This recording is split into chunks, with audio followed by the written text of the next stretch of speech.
How does a joint motion to vacate lead to an immigration remand?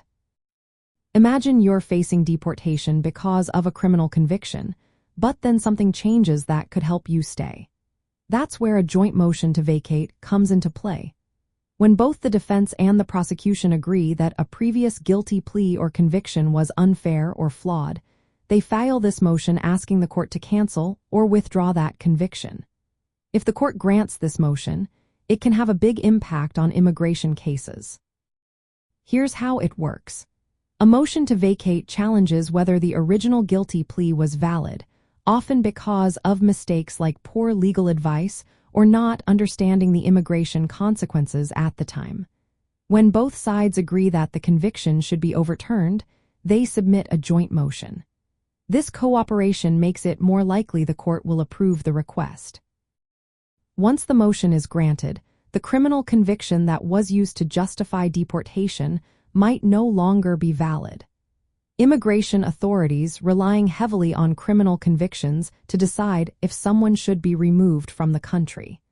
If the conviction is vacated, it might not be enough for the government to deport someone anymore. This is where immigration remand comes in. After the court grants the motion to vacate, the immigration court can send the case back for further review. This process is called remanding.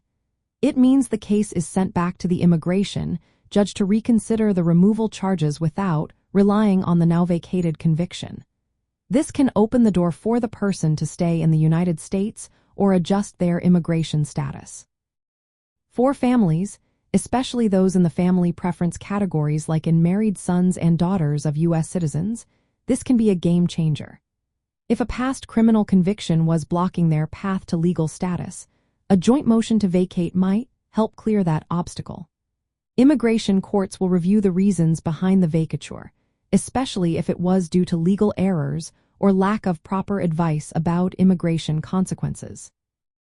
If the court finds the vacatur was justified, they treat the conviction as if it never happened for immigration purposes.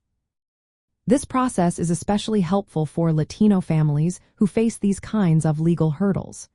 It's a way to remove barriers that could lead to deportation and help keep families together.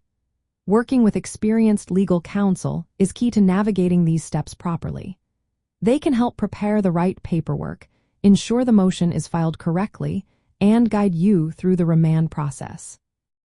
In short, a joint motion to vacate can lead to an immigration remand by removing the criminal conviction that was used to justify deportation.